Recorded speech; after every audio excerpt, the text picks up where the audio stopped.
Pada tahun 680 Masehi, sebuah tragedi besar terjadi dalam dunia Islam, yaitu Husain bin Ali, cucu dari Nabi Muhammad, terbunuh di padang Karbala, tepatnya tanggal 10 Muharram, yaitu hari Asyura. Tragedi itu sangat diingat oleh umat Islam pada saat ini, khususnya golongan Syiah. Husain bin Ali pada saat itu terbunuh oleh Khalifah Yazid bin Muawiyah, dan tragedi itu dikenal sebagai fitnah kedua. Dan beberapa tahun sebelumnya, terjadilah fitnah pertama yang mengakibatkan fitnah kedua ini terjadi. Jadi saling berhubungan gitu. Dan bagaimana sih ceritanya fitnah pertama ini bisa terjadi? Mari kita bahas. Semua bermula ketika Umar bin Khattab meninggal. Tahta kekhalifahan itu dipegang oleh Utsman bin Affan. Setelah beberapa tahun memerintah yang awalnya pemerintahnya cukup aman, pada tahun akhir pemerintahannya semuanya kacau balau. Masyarakat mengira bahwasanya Utsman bin Affan ini melakukan gerakan nepotisme, yaitu memasukkan orang-orang dari sukunya, yaitu suku Bani Umayyah, ke dalam pemerintahannya dengan jabatan-jabatan yang tinggi.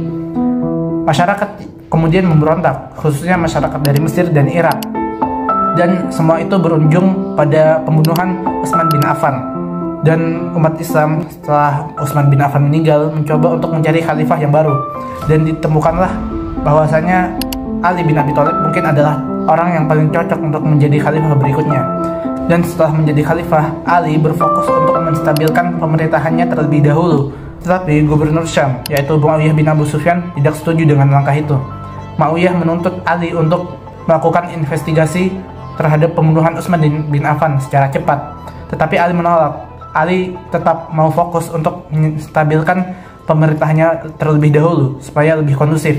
Dan Muawiyah tetap ngotot supaya pembunuhan Utsman itu bisa diselesaikan. Sebenarnya Muawiyah juga tidak ingin membaiat Ali untuk menjadi khalifah selanjutnya, sehingga itu makin memperkuat permusuhan antara Muawiyah dan Ali bin Abi Thalib. Dan di sisi lain ada Aisyah bin Abu Bakar, yaitu mantan istrinya Rasulullah, bersama Thalhah bin Ubaidillah dan Zubair bin Awam, yang kedua-duanya juga adalah sahabat Rasulullah. Mereka bertiga berusaha untuk membujuk Ali supaya cepat untuk melakukan investigasi pembunuhan Utsman bin Affan. Tetapi Ali tetap ingin fokus untuk menstabilkan negaranya terlebih dahulu. Kemudian ini semua berujung kepada sebuah perang, yaitu Perang Jamal, ketika pihak Ali bin Abi Thalib melawan pihak Aisyah binti Abu Bakar, Thalhah, dan Zubair. Perang ini berujung kepada kemenangan Ali, kemudian kematian Thalhah dan Zubair, dan penawanan Aisyah. Untungnya Aisyah diperlakukan dengan baik oleh Ali bin Abi Thalib, dan Ali memulangkan Aisyah ke Mekah. Tapi perang Jamal bukanlah perang akhir. Masih ada perang selanjutnya, yaitu perang Siffin, yaitu pihak Ali bin Abi Thalib dengan Muawiyah bin Abu Sufyan.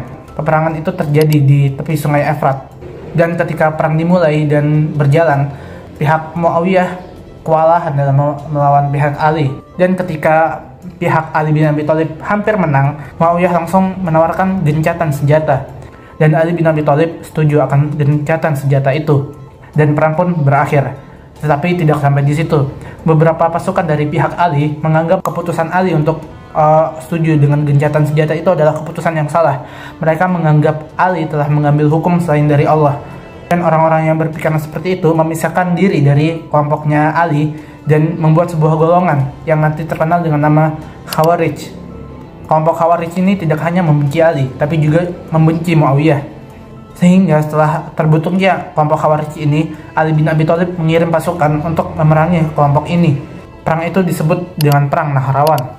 Tetapi kelompok Khawarij masih ada setelah perang itu. Kelompok Khawarij yang masih tersisa mencoba berbagai strategi untuk mengalahkan Ali dan Muawiyah. Kemudian salah satu anggota Khawarij yang bernama Abdurrahman bin Muljam akhirnya berhasil untuk membunuh Ali bin Abi Thalib, tepatnya saat sholat subuh di sebuah masjid. Dan kematian Ali bin Abi Thalib benar-benar membuat dunia Islam pada saat itu kaget dan sedih. Sebenarnya kelompok Khawarij juga ingin membunuh Muawiyah, tetapi Muawiyah akhirnya berhasil menghindar dari rencana pembunuhan tersebut.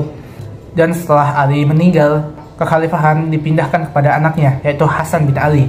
Dan tidak lama setelah Hasan menjadi khalifah, pemberontakan dimulai lagi oleh Muawiyah bin Abu Sufyan. Dan untuk menghindari konflik yang penuh darah, Hasan akhirnya rela untuk menanggalkan jubah kekhalifahannya dan menyerahkan tahta khalifah kepada Muawiyah bin Abu Sufyan. Dan di saat itulah era Khulafaur Rasyidin berakhir, dan juga disitulah eranya dinasti Umayyah bangkit. Dan itulah sejarah singkat dari fitnah pertama di dunia Islam.